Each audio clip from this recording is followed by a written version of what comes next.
Tanse, welcome to APTN National News Daytime. I'm Chris Natchkate. Thanks for joining us. The Saskatchewan Serious Incident Response Team has found that an RCMP officer has been cleared of any wrongdoing in what was first reported as an officer-involved fatality in the Fishing Lake First Nation in September of 2024. A warning, some of the details in this report are disturbing. According to the Saskatchewan Serious Incident Response Team, or CERT, RCMP received a report that 34-year-old Joey Desjarlais, who was wanted for a number of robberies, was seen in Fishing Lake driving a stolen white van. On September 24, 2024 at around 1 p.m., RCMP saw the van in Fishing Lake and tried to stop it. Desjarlais did not stop. A chase followed with reports that Desjarlais had a shotgun. An officer said at one point Desjarlais raised his shotgun and aimed it at a police vehicle from his driver's side window. The officer fired several rounds from his sidearm through the windshield of his vehicle, with one shot striking Desjarlais' left arm. Another officer fired several rounds, only hitting the van. The chase continued, and a short time later the van stopped in a wooded area. The officers found Desjarlais unresponsive, and EMS later pronounced him deceased. An autopsy found Desjarlais died by a single self-inflicted shotgun wound to the head, and that it occurred shortly after he was shot in the arm. CERT concluded that there were no grounds to believe an offense was committed by any officers. In an obit from the family, they said Joey embraced hunting at a young age and grew up with a generous heart. A loving father and uncle who taught patience and kindness, who will be profoundly missed by everyone who knew him. One man is dead following a police shooting in the city of Canora on Monday night. According to a press release from the Ontario Provincial Police, Ontario's police watchdog, the Special Investigations Unit, has invoked its mandate. According to the press release, members of the Canora OPP responded to a disturbance at a residence at around 6 p.m. on Monday night. Upon arrival, the OPP says communication was attempted with a male armed with an edged weapon. During the interaction, an officer discharged their firearm and the individual was pronounced deceased. The OPP says it will not be able to provide further information. The SIU has not yet confirmed an investigation is underway. Winnipeg police have arrested a man after he allegedly threatened to kill a security guard in a downtown hotel. In the early morning hours of Monday, March 9th at around 12:30 a.m., a 46-year-old man was asked to leave a hotel entryway located in the 200 block of Portage Avenue. Winnipeg police say the man pulled out a knife and threatened to kill the security guard at the hotel. No injuries were reported and police were notified. Police later located the man walking near the intersection of Portage Avenue and Smith Street. They arrested him and located a knife.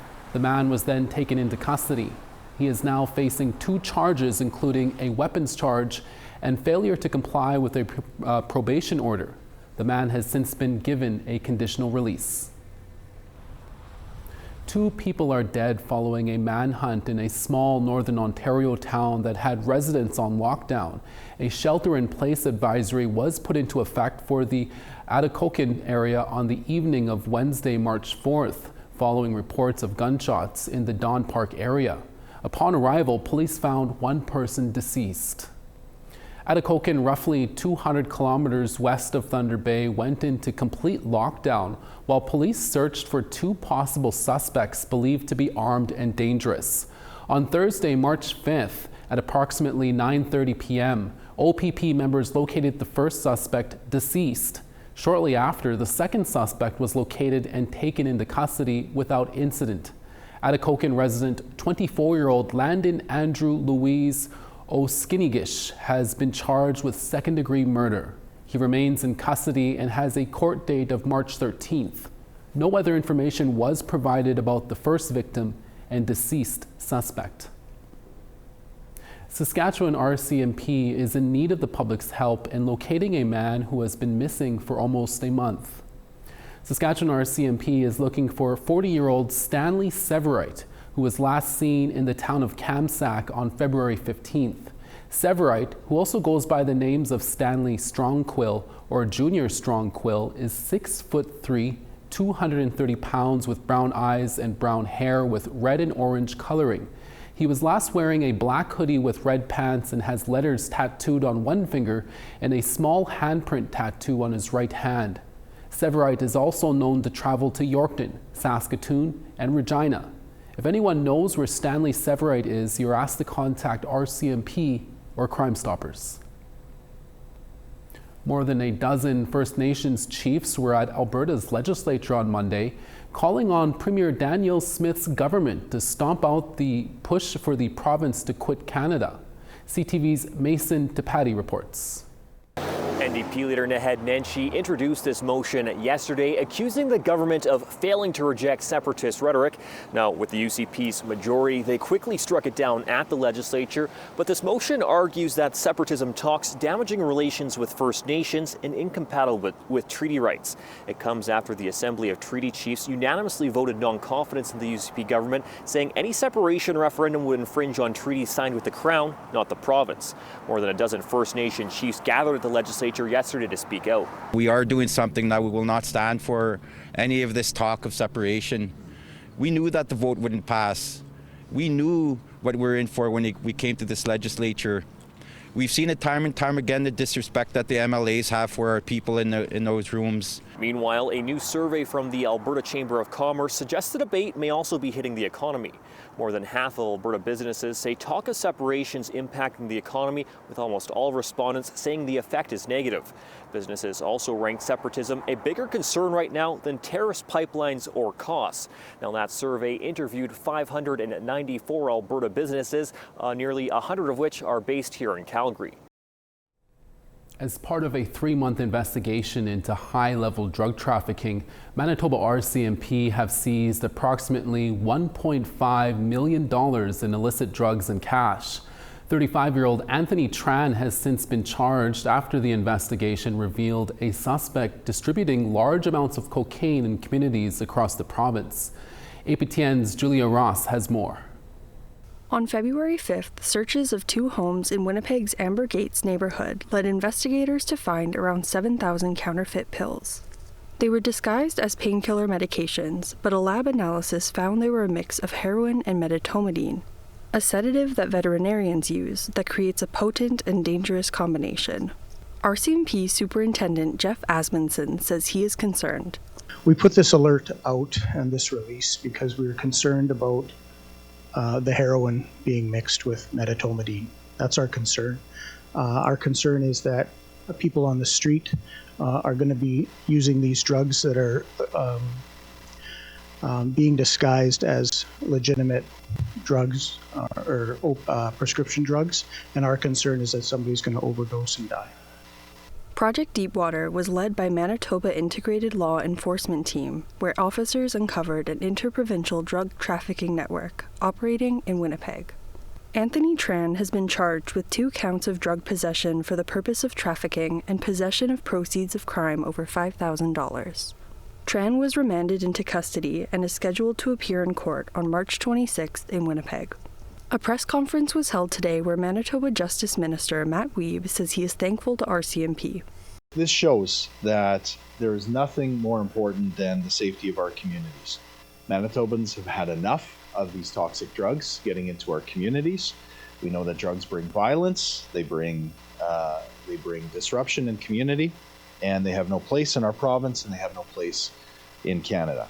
Officers also seized 9 kilograms of cocaine, 4 kilograms of illegal marijuana, 28 grams of crack cocaine, $87,000 in cash, electronic tracking devices, a money counter, and processing press, adding up to approximately $1.5 million worth of seized items. RCMP says the investigation continues. Julia Ross, APTN National News, Winnipeg. A group of Indigenous leaders from Treaty 6 are heading to Buckingham Palace this week for an important meeting with King Charles. CTV's Hallie Mandrick on the reasons behind the royal visit.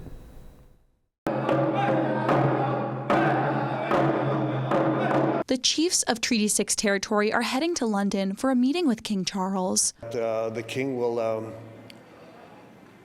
find time for us First Nations people to listen to us and to hopefully one day be able to have him here where a treaty has been signed 150 years ago. After 2 years of effort, the leaders of Treaty 6 are boarding a plane for an audience with the King at Buckingham Palace, where the chiefs plan to present His Majesty with an invitation to the 150th commemoration of Treaty 6. Well, that's part of our discussions we had collectively. Is the main topic is to bring him here for the commemoration of 150 years. And at that time is when he is here, we can discuss our treaties on more thorough. The chiefs are bringing along gifts for the royal family, which include a ribbon skirt and a pair of beaded moccasins. Treaties are for as long as the sun shines, the grass grows, and rivers flow. And so these moccasins are rooted with love and prayers for the future generations. While King Charles has not yet officially accepted the invitation to the commemoration, the chiefs shared hope that this trip will lay the groundwork for a potential royal visit to Treaty 6 territory in the future. Hallie Mandrick, CTV News, Saskatoon. We're always looking for your feedback or story ideas. Here's how to continue the conversation with us. If you have a story you want to share, send us an email to news@aptn.ca. To read and watch our stories, you can go to www.aptnnews.ca. You can also find us online on your favorite social media sites, including TikTok, YouTube, LinkedIn, and X. Follow APTN News to join the conversation and see our latest stories. When we come back, we have more coverage of this year's Arctic Winter Games in the North. We'll be right back.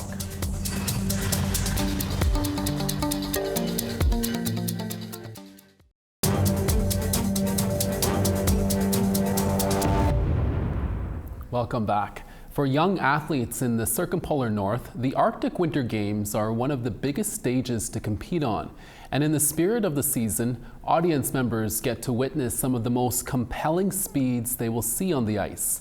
Our APTN reporter Charlotte Moritz-Jacobs takes us to the rink.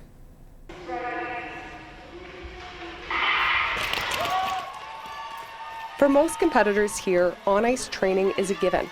But for Ember Stiveston and Mia Hardesty-Atkins of Fort Simpson, Northwest Territories, the journey to Arctic Winter Games 2026 looks different. It includes months of dryland training, waiting for temps to drop and the natural ice to be made in the Deitcho Village's arena. This season, that didn't happen until early December. It's definitely a long wait, and you definitely have to train off season to get set yourself going into season, racing season. What Yellowknife speed skaters have in extra ice time, these ladies make up for in technique. Don't go all out and use all your speed, kind of use 50%, and then probably about say the 3 or 4 last laps, you would use all your speed to get ahead. Most of these players have been away at school in the south, now returning north to play with and in front of family. And that means everything for Pujuk Kuzugak. He's watching his daughter, Panikoaktak, participate in her third and final AWG, repping number 9 for Team Nunavut U19. I think it's a really important part of our youth to be able to compete with other jurisdictions, territories, provinces, really any kind of opportunity they have. I think it really helps them too to try to take care of themselves, have something to strive for. The friends they make, the family that go and support them. Along for their love for the game is a love of language. Kujagak has been commenting in Inuktitut at some of the biggest international sporting events, including APTN's Hockey Night in Canada in Inuktitut. But equally important, he and his kids can use their mother tongue to explain hockey concepts when the English words don't come to mind. I think it shows our language is relevant, important, a huge part of our identity. There's so many youth that are hungry for it. They really want to know it, but they have a hard time asking. And maybe by doing these different types of commentating, they'll see that they can use it for something they love.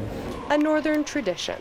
AWG athletes have been chasing the puck since the inception of the games in 1970. Cathan Thunder has been battling on the ice since U9. His passion for the sport, undeniable. I usually go skate every day, go stick and puck, and then after stick and puck, practice. It's like whenever I have a chance to go skate, I'll go.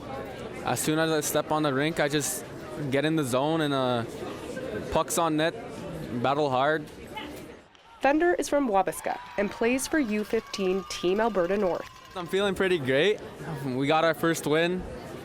And the hard work pays off as these young athletes experience the thrill of their first Arctic Winter Games. I love it so much, and I'm going to try out in 3 years again. Me too.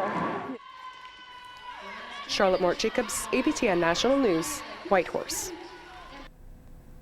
It was the first full day of competition at the Arctic Winter Games on Monday, and as always, the Dene Games are a big draw.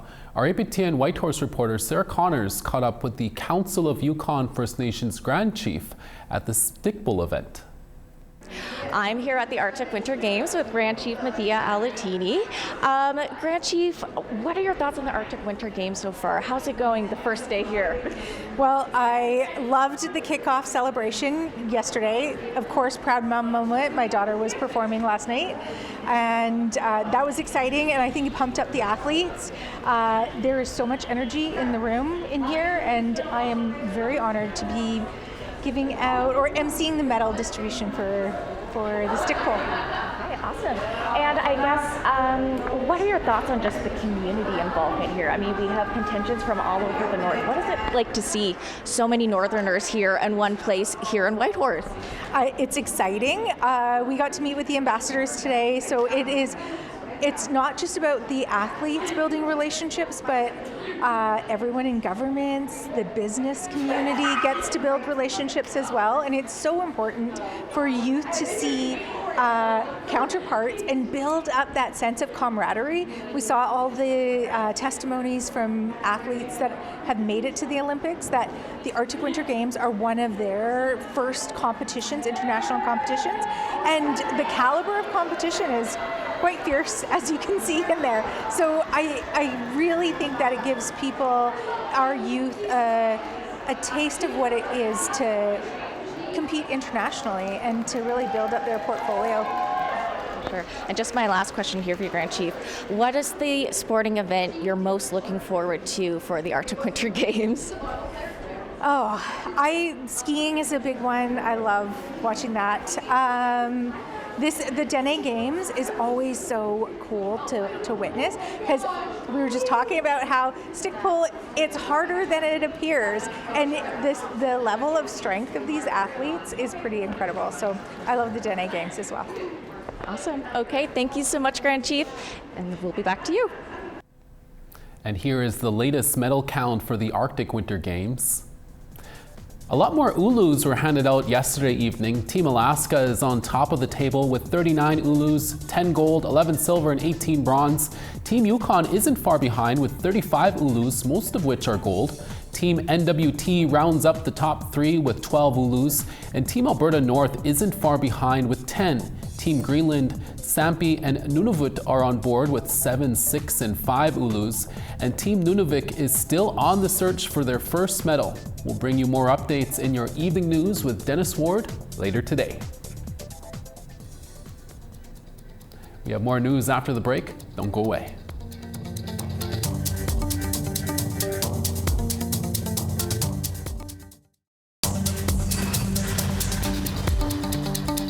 Thanks for staying with us. St. John's 8, Charlottetown 13 and sunny. Cartwright -4, Happy Valley Goose Bay -6. Val-d'Or -11, Saguenay -4. Toronto 16, London 16. Wawa -8, Elliott Lake +1. -27 in Churchill and sunny, Thompson -20. -10 in Winnipeg, Barons River -14. -7 in cloudy in Regina, Saskatoon -16. -19 in Buffalo Narrows, La Ronge -17. Peace River -18 and sunny, Fort McMurray -19. Calgary -5, Edmonton cloudy and -7. Kamloops -5, Vancouver rain and +2. Sand Spit -1, Smithers -6 and sunny. Sun's out in Beaver Creek at minus 36, Whitehorse minus 24. Minus 32 in Norman Wells, Wati minus 33. Paulatuk minus 28, Tuktoyaktuk minus 29. Baker Lake minus 35, Cambridge Bay minus 34. And Resolute minus 40, Iqaluit minus 22. We now want to tell you about this week's new web poll question. Over on our website, we ask, do you visit or use the programs available through friendship centers on a regular basis? You can answer yes or no. Go to our website at aptnnews.ca/poll to have your say. A group of artists from Nunavut and Montreal are fundraising for a new project aimed at getting Iqaluit youth into music. APTN's Justin Hardy reports. The Siku Electronic and Art Exchange project will begin with a live show designed to spark interest in music among young people in the community. After that, organizers plan to purchase professional-grade DJ equipment that local artists will be able to use. Iqaluit already has a vibrant and growing music scene, with more and more Iqalumiit trying their hand at performing and producing. The online fundraiser for the project so far has raised just over $5,000 of the $25,000 needed for both phases of the project. The goal of the Siku project is to make music more accessible and possibly create opportunities for mentorship for new artists, according to co-organizer Thomas Lamb. When I started, we were basically just playing off of our laptops and kind of learning as we went. So there was a lot of mistakes made, and you learn from your mistakes. However, there's been times where I was frustrated, thinking like, I wish someone was here to help me. And now that I'm in a position to help others, I'd like to do that. Once the equipment is purchased, it will be installed at the Franco Center, where community members will be able to access it. Justin Hardy, APTN National News, Iqaluit. Innu poet and elder Josephine Bacon is our latest guest on an all-new Face-to-Face tonight with Nouvel's host Kim Sullivan. Through her poetry, she carries the voices of her elders and the stories of the land. Internationally acclaimed, Bacon is a leading voice in contemporary Indigenous literature, grounded in the strength of her Innu roots. Je sais que quand il y a eu la COVID, tu vois, tu sais, on est des Indiens, hein, puis on a besoin de voir loin. Tu comprends? Alors, quand il y a eu la COVID, tu sais, tu étais comme confiné chez toi, puis tout ce que tu voyais, c'était les murs. Tu sais, tu étais toujours face à un mur. Alors, ce que j'ai remarqué, c'est que les jeunes, ils sont retournés dans le territoire, puis ont recommencé à chasser. Donc, comme quoi, c'est toujours inné en eux. And make sure to catch that all-new Face-to-Face with APTN's Kim Sullivan right after your evening news. And that's all the time we have for today's daytime newscast. Dennis Ward is back for your evening newscast in a few hours. Please join us then. Thanks so much for watching. We'll see you again next day.